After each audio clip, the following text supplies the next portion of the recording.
Hello, boys. How you doing? Good afternoon. Hey. Yeah, everything all right? Your end? Yeah. It's all very COVID-y, but other than that, not that I have COVID. It's just we're still indoors, aren't we? Yes, we're still here, and it's been many moons since it started. Well, okay, so we're okay. So Jake decided that we would do a podcast. So because we do everything that Jake tells us to do, because we're young and impressionable. I wish that was true. A bigger boy made us do it. Yeah, none of that's true. None of those things are true. We're not young. No. A smaller boy made us do it. Yeah.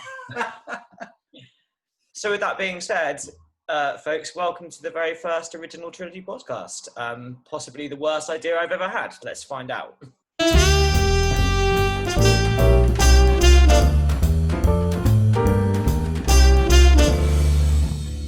So yeah, I mean, what's this all about, Jake? So the idea is that once a month, Sides, Gaz and I will get together and we will discuss three things. There's three of us. There's always going to be three things. So today's things are past, present, and future. We're going to change that up each week. Maybe if the listeners have some ideas, you can send us some ideas on the Facebook page as well. So I think it's a great idea, Jake. Thanks, Gaz. I live for your approval. Well, who's going to go first? And I suppose we should start with past, then move to present, and then future. So who's doing past? I believe I drew past. So because this is the first episode, I figured we'd start off with something that people expect us to do, which is music. So my past question... Why would anyone expect that of us? Wow. Music. Pony. Yeah. Inverted commas. So yeah, my question to you boys, and obviously myself as well, is 3 albums from the past that made you want to write music and inspired you to be a musician. And I'll send that to Gaz first. Wow, 3 whole albums. Okay, well that's easy. I've come prepared because I knew you were going to do this. So my first album, I've got them all here with me on vinyl because I'm a fucking hipster. Oh, wow. Yeah. My first record is this. I thought it might be. For the benefit of anyone who's not watching the YouTube and is listening to this on a streaming service, I'm holding up the Levelers Leveling the Land record there. And it's the album and the band that changed my life. They changed my life for 2 reasons. The first time I heard this changed my life musically, and then later on in life, they changed my life career-wise because they gave me a career. So that's my first one. Am I doing my second one as well? And then, or are we moving on to the sides?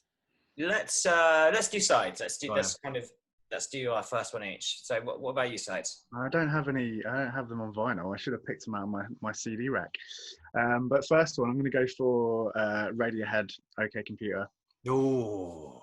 Yeah. What a cracker. It's hard to, it's hard to argue. It's a 10 out of 10 banger. Like, Jake hates Radiohead. Incredible.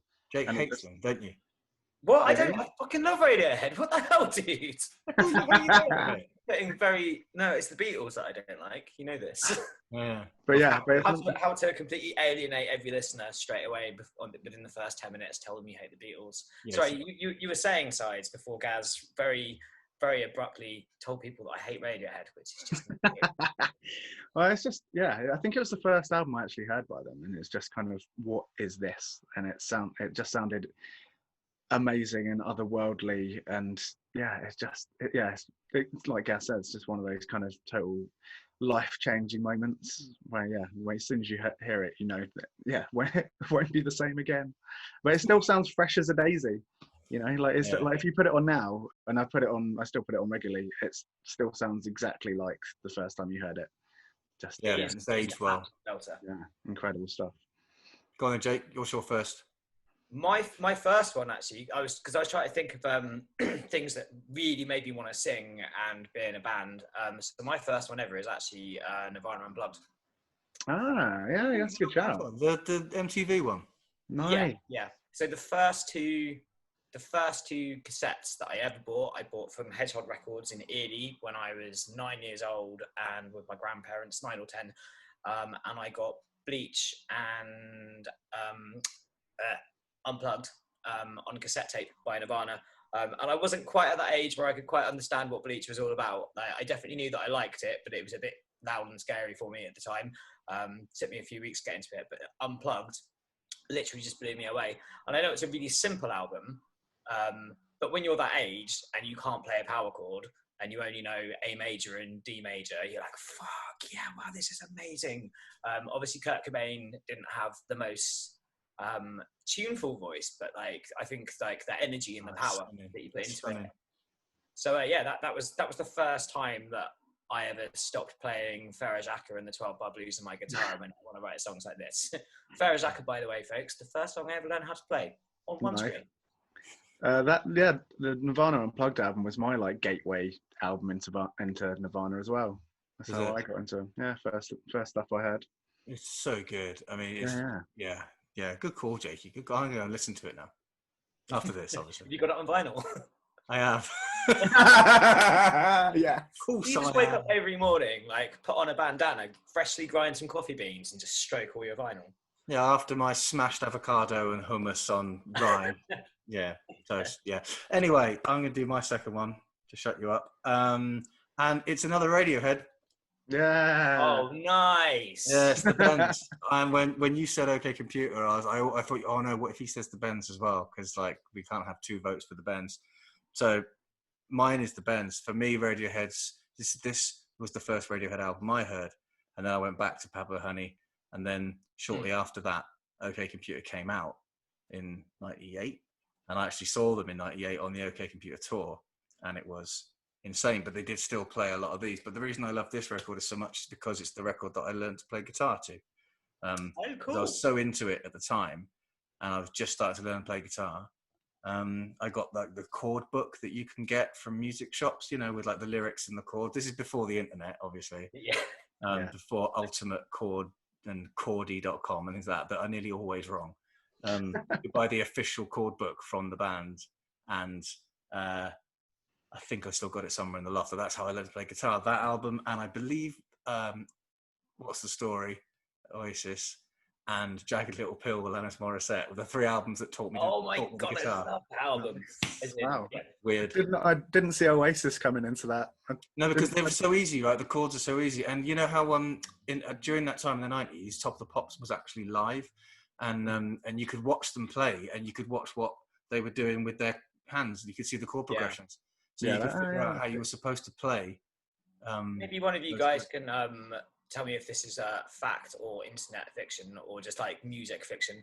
But I remember hearing years ago, is it Johnny Green from Radiohead, the guitarist, had an extra fret added to his guitar so he could play in Just? Yeah. Ding, ding, ding, ding, ding. And when it goes up, apparently he had an extra fret added. I didn't know that. Sounds like bullshit. That does sound like bullshit. But then guitarists, as we all know, are very wanky human beings that like doing geeky things like that. And if you've got the money, which I'm assuming, did they? I don't know. Do you reckon they? Hard like, to know. The How much does it cost to made them, wasn't it? Yeah, how much does it cost to add an extra fret to a guitar? Just sounds implausible. Yeah, that sounds weird. Well, if anybody listening can comment on the Facebook page and let us know if that's true, if there's anybody out there that knows. We could have a whole Mythbusters section to this podcast. Oh, next episode.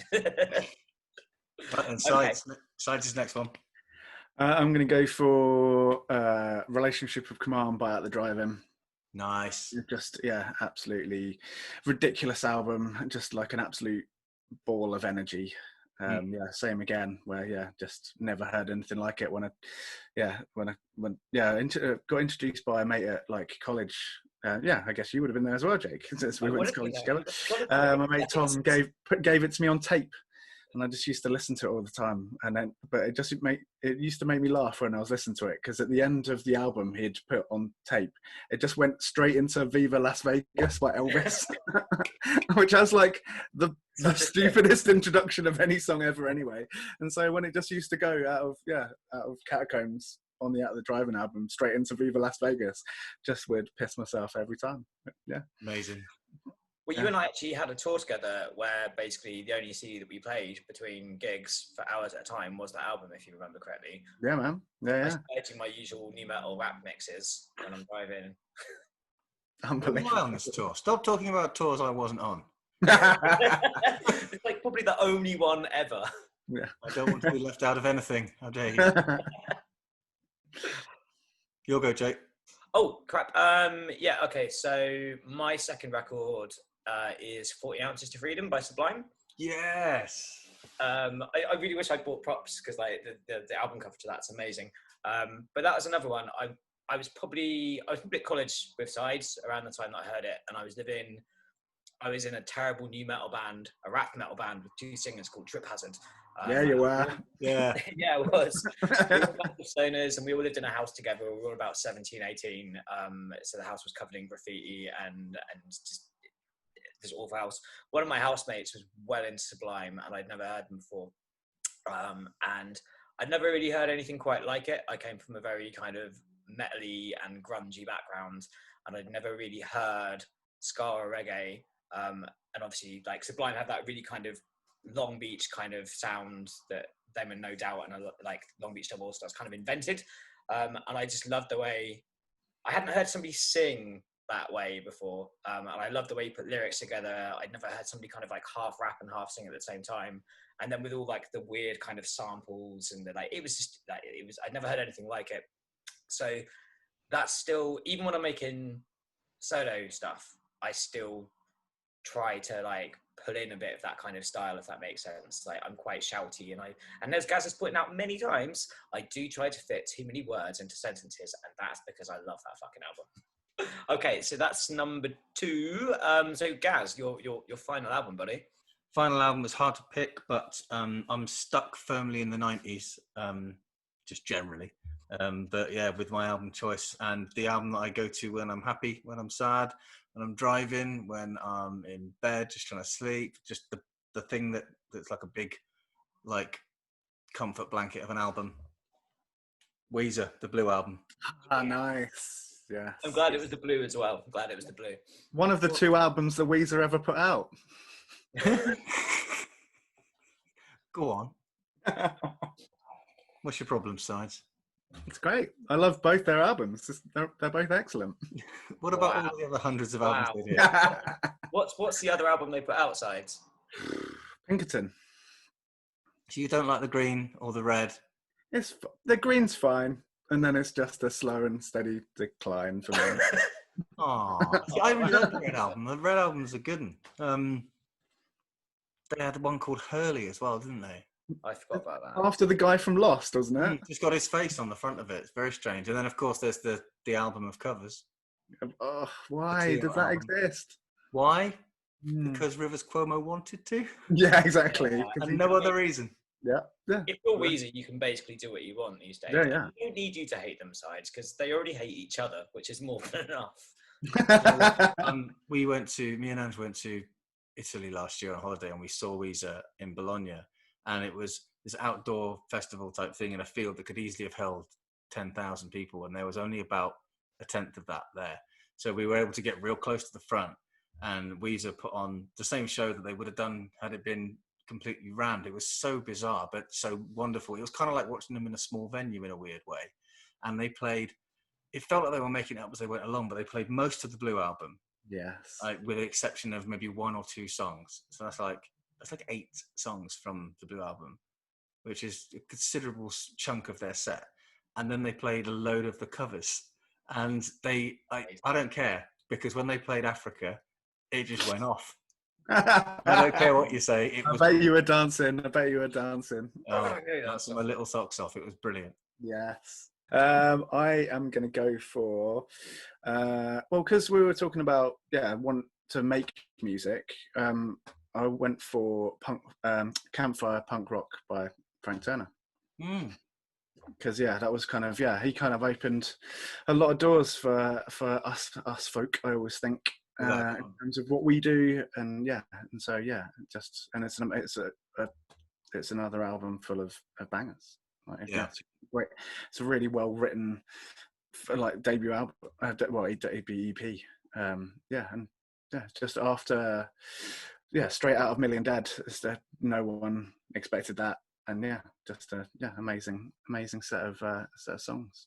I very nearly put Real Damage, that album, as my third choice for exactly the same reasons. So I'm glad that I didn't now, because you've got him in there. So yeah, we all of us with a guitar and sort of background in being in bands who've ended up being solo types, we all owe a bit of a debt to Turner, because he has opened that door.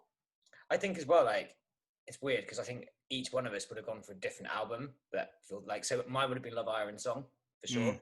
But yeah, I think so, that even before he was like as big as he is now, you would, whenever you were on tour back, like when I was touring like the punk circuit, like everywhere I would go, all over Europe, everywhere, all over England, anywhere, there would be a Frank Turner sticker and the story of when he was there last week. Like every tour that I've done abroad, like everyone, especially if you're an English guy with a guitar, like you'll be in like Australia or like America or whatever, they'll be like, do you know Frank? And there'll be a story about how he played the show and then played 5 squat shows afterwards in one night, and then went to the house party and bought everyone drinks. Like the guy, the guy is just a nice person that worked really hard. Right, and Jake, your last go, your last one. My last go, I kind of got stuck on the Scary Punky thing, but Cap Down, Civil Disobedience. Yes, exactly. Anybody listening to this podcast that has not listened to Cap Down, Civil Disobedience, literally sort your life out. And Benjamin Sides, unbelievable. Is there a way that we can just delete him from the rest of this call? What we can do is we can pause, make him go and listen to it now, and then come back in half an hour or so and just listen to it. Ben does hate ska punk. Okay, but it's their second album, which a lot of people don't know. Well, most people do, but certain people don't. So yeah, second album. It's just perfect. It's the sax lines are absolutely amazing. I think it's recorded really well. It still keeps that kind of like punk aesthetic, but it's well produced. Lyrically, there's politics in there. There's some fun stuff in there as well, and it's just, there's not an album that sounds like it, if that makes sense. It's got everything. It's got melody. It's got anger. It's got kind of the lovely kind of chilled out reggae bits that maybe Sublime have as well. And to this day, I still cannot stop listening to it. Like, it goes on at least once or twice a week still, and that's like, I don't want to show my age here, but it's got to be at least a decade to 15 years down the line now. So yeah, it's definitely stood the test of time.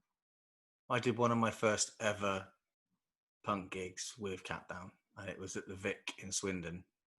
And it was back when a bloke called Kev owned the place, and the downstairs, the basement, which was sort of not quite tall enough to stand up in, where they keep all the beer barrels and that, it was sort of the backstage, unofficial backstage area, because there was no actual backstage in that venue. And so we'd just be down in the basement waiting to go on stage, and Cat Down were down in there just absolutely filling it with smoke.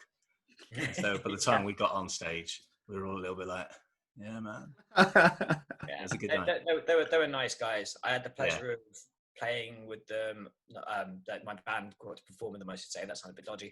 But yeah, like, they broke up around the time that my old ska punk band were doing okay. And it was always one of those like, oh, I'm never going to get to play with Cat Down. And then they got back together for like 2 tours. I had the pleasure of meeting them, like really nice guys, and same story, dressing me full of smoke, nice chilled out people. And then they go on stage and they're the most energetic, loud, jumpy, amazing people you've seen. So, and Sides is just sitting there hating ska punk. All right, I'll stop. Okay, so that's the first section over with. That's the past section over with. Who drew the straw for present? I believe that was me. Benjamin Sides, please give us the present. Well, I was thinking it's kind of hard to kind of broach the present without kind of being a bit down because of the situation, the ongoing situation. But I thought, for the benefit of anyone listening to this in a year's time, or 2 years' time, or 3 years' time, who are still in a lockdown.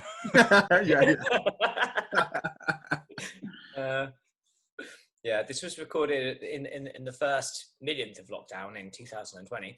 It's October 2020. We're just about to be plunged into lockdown 2, I should think, as a guess. Legally. And yes, anyone listening to us in a year from now, what tier are you in now? Tier one plus. Oh, So good grief. are you implying that you would like to talk about lockdown and COVID? Not really. I'm thinking of like good things that you like now. What are you grateful for during this time? Oh, okay. What's That's kind a of nice saved spin on it. you from going mad? During this whole thing. Well, okay. So let me think.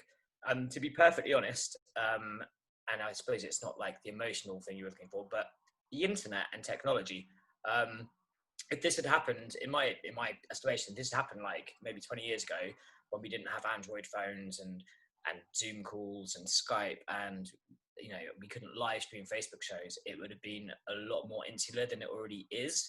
So everything that I do appreciate through lockdown that kind of keeps me going, other than the company of the people that I live with or the person I live with, and be able to phone people, is highly based around the fact that I had access to the internet. So yeah, I would say that's probably my main thing. Like, be able to do the live streams, be able to do chats with you guys, be able to do this podcast.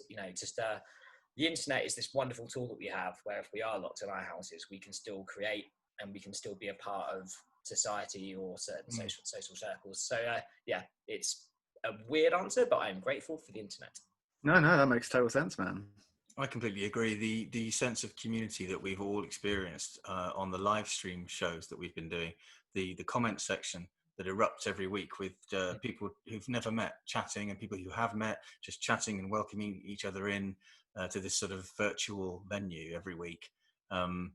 It's I don't know, it's not as good as the real thing, but it's just been a wonderful reminder that community still exists and it's still accessible because we have the luxury of the internet. And like Jake said, with the technology that we have has enabled us to maintain some form of social interaction, which is it's been truly heartwarming and very necessary. Yeah, man. Yeah, I was going to say pretty much exactly what you said. Just the live stream, people meeting for the first time on the internet, and I've had messages since, like, people meeting from the live streams, going when social distance gigs have been happening, going, I'm going to meet this person at last that I've like been talking to on the internet every week during like everyone's live streams. I'm actually going to meet this person from range, and yeah, it's just amazing, and kind of like the circle of sanity there in terms of kind of, I feel like the live streams keep me sane, but then people write to us and let us know that they're keeping them sane, us playing them. So yeah, it's amazing that people are thanking us for doing it, and I'm pretty sure that we all thank everyone every week as well. And it's cool because it's not, I was thinking the other day, like, I have so many friends that are doing other things as well. So like I have dances, I have friends who are dancers, who, there's no panto, there's no theatre shows going on, but they're doing online dance lessons. They're having groups of 30 people and they're all doing it in their house, and they're saying the kind of the same things. Like, everyone's so friendly and excited, because a lot of people aren't leaving the houses at all, haven't been out even when lockdowns ease, like yourself, Gaz. You're, people in a high risk category. So it's not even just music. Being able to have exercise, company. Lots of people have done training courses. Lots of friends of mine are, going back to like college and doing online things. So I think just like being able to kind of be in contact with the world still, and also kind of maybe learn a few more skills. I personally decided to learn to play the piano during lockdown. Did it for a month. How's that going? The last 6. You can play Ferrara Jacka. I could play the Donnie Darko song. That was nice. And then I started. What else did I do? And I could do Enjoy the Silence. And then I got drunk. And so now I've sobered up again. I've started playing piano again. So yeah. What have you been doing, Sides? What's your positive take from it? I mean, I guess the live streams. I guess just make sure I pick up my guitar all the time as well. Just having that little bit of creativity still, because that's what keeps you going, isn't it? Just if you pick it up, and I mean, like yourself, mate, like Gaz, you've written a whole album whilst we've been in this situation, because that must have helped you through this whole thing as well. But obviously it helped, that's for sure. Yeah. Well, but like, obviously it helps you in terms of merch and keeping you going when you can't get out and do gigs and stuff. So yeah. I just thought of something Yeah. while you were saying that I'm thankful for as well. Obviously the key workers and stuff, but delivery drivers. Oh Yeah. my God, yeah. Because if it weren't for delivery drivers dropping off food to us and drink to us, Yeah. yeah, it would have made the lockdown a lot more difficult. So the future. I wanted to talk about how we feel about the future of live music. Interesting.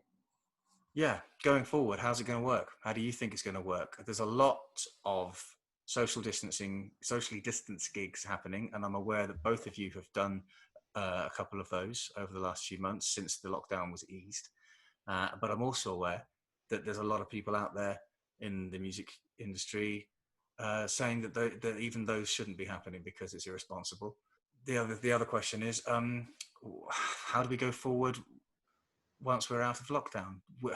You know, will live music ever get back to the point that it was? Will we ever be in a sweaty, packed venue ever again? Will we ever be in a field of 100,000 people watching our favourite band again? Will that ever happen?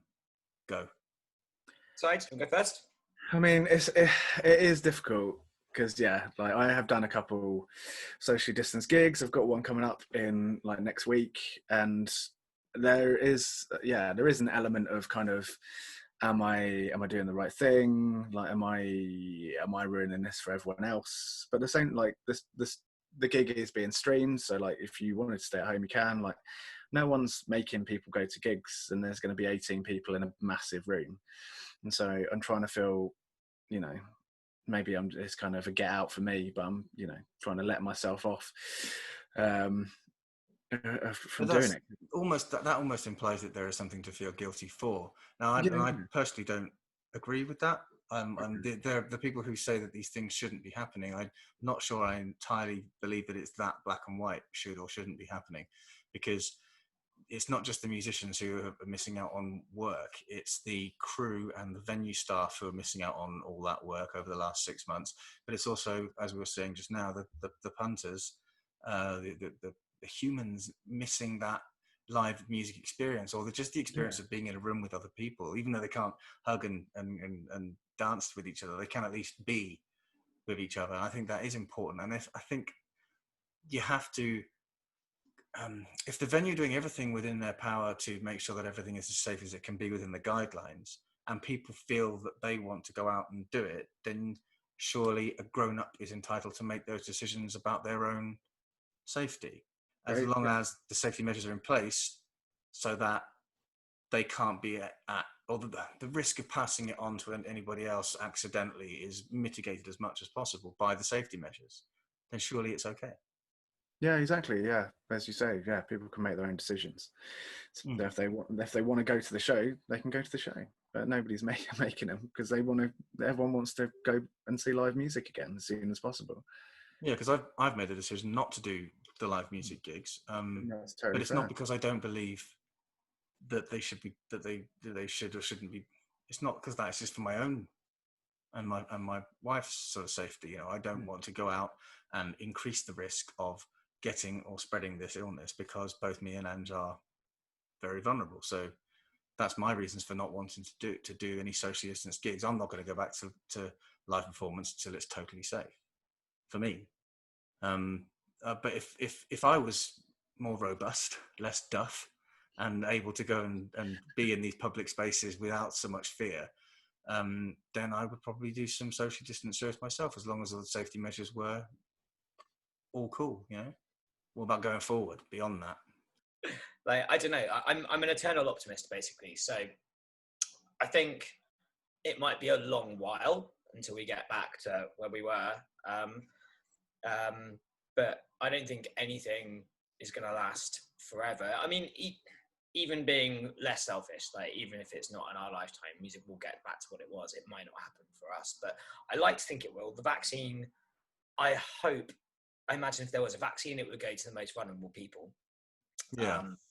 Which would hopefully lessen the impact.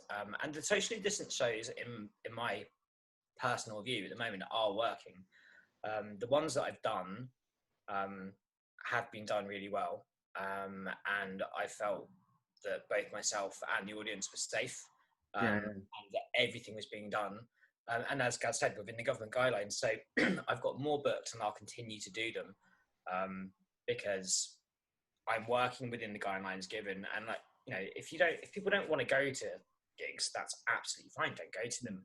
And of course, there is the issue of like, are they spreading the disease basically? But then we're not on lockdown anymore, so people are going back to work. You know, people are using public transport again.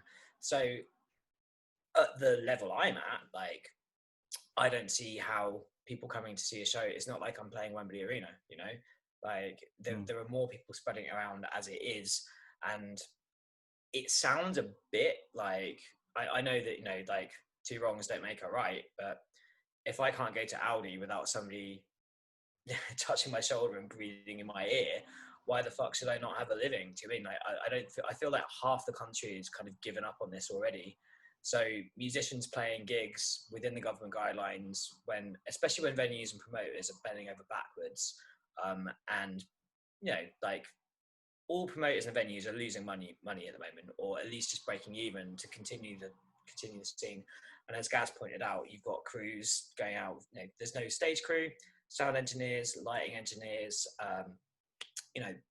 promoters, managers, own stuff, box office staff. I mean, the list goes on. It's an endless stream of people who aren't able to work whilst the entertainment industry is down.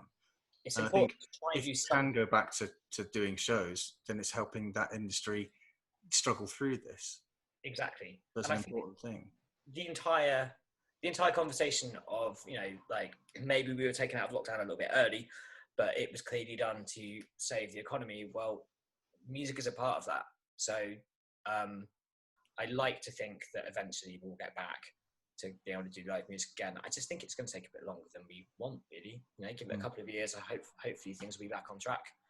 I think it'll be less. Maybe I'm just being naive, but I just think as soon as we kind of, I think we'll see things go back to normal or more heading that way next year. I hope so. Because I thought my worry was even if everybody was vaccinated, my worry was how long will it take for people to feel safe or want to congregate together. But I think it'll be weird how quickly everything will go back to normal. I hope you're right. I think it will. Today, maybe I'm just being overly positive for a change, which is odd. But yeah, I just man, we need to be. We well, yeah, exactly. And I think people's want and will to be in a room together will overcome any doubts they have of going to shows or seeing people. I think it will help. And I do think that next year we'll see things get back on track. Fair play. Okay, so let's wrap it up. I think. So that's the future. Okay, so this week, the present and the future, the second and the third segments of this podcast have been a little bit bleak, shall we say? We tried to find the positives, but we've ended up talking about the negatives because I guess it's just so prevalent on our minds. But at least in section 1, we got to talk about our favourite records, so that was nice. Well done, Jake. I think you win this week. Oh, wow. How I didn't realise there was a winning. No, nor did I. But the element of competition has arisen naturally because me and Sides have made it really, really miserable. Sorry. You guys and your emo. Well, yeah, okay. So I guess that's this week's or month's over. So if you tuned in, thank you very much. And if you're listening through anything other than Facebook or YouTube, please like the Facebook page, which is Facebook.com/Topcast. And yeah, there's probably something you should do on YouTube as well, isn't there? You should probably like and subscribe and things. If we do a YouTube channel, but then we would have done that by now. I don't know. We have time. Okay. Well, I'm old. I'm in the 90s. I'm going to go and listen to the Blue Album again. I'm going to go listen to Countdown. Those things. And yeah, we'll see you guys soon. Bye. Bye. And cut.